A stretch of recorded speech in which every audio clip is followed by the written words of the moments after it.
Kids, alam niyo ba at stake kayo ng 200,000 pesos? Kaya eto na, alamin na natin ang sabi ng survey. AJ and Prince, let's play round 1.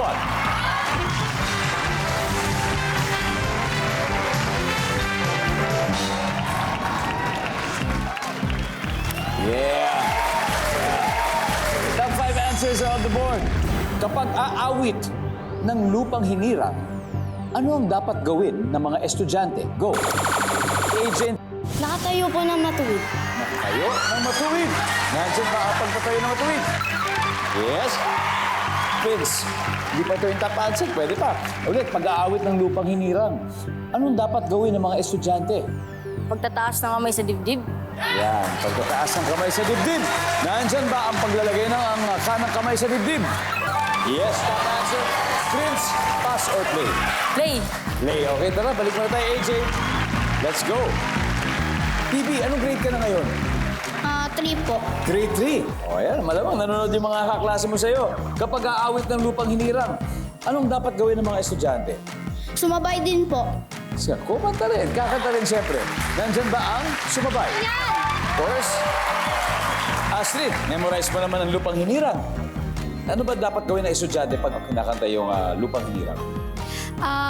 Dapat po yung kamay ay right hand yung gamit. So dapat right hand. Parang same na rin yan.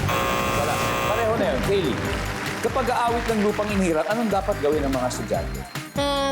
Dapat po yung pagkanta po nila is lyrics po talaga nung lupang hinira po ay di po pinabastos. So talaga kailangan galangin yung mismong totoong lyrics. Bawal baguhin ng tono, hindi mag-iimbento ng iba-ibang lyrics, di ba? Kailangan yun talaga mismo. Nandyan ba ang sabi ni Kaylee? Wala. Oh, Lil Peeps, mag-usap-usap na kayo. Prince, naka 2 strikes na, kailangan masagot mo ito. Kapag aawit ng lupang hinirang, anong dapat gawin ng estudyante? Nakatayo ng tuwid. Tumayo ng matuwid, nandyan na. Nandun na yun.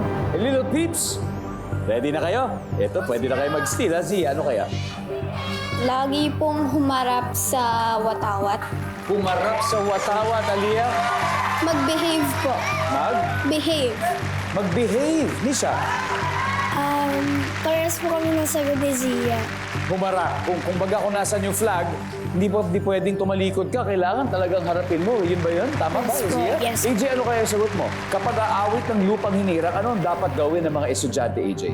Humarap po sa watawat. Humarap sa watawat. Survey. Humarap.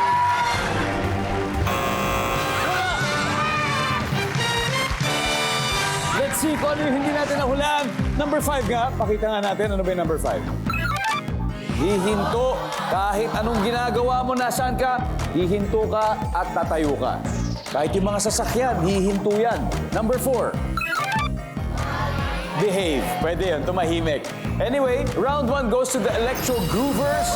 Meron na po silang 78 Little Peeps. Nako, hindi kayo dapat malungkot ha, kasi umpisa pa lang ito.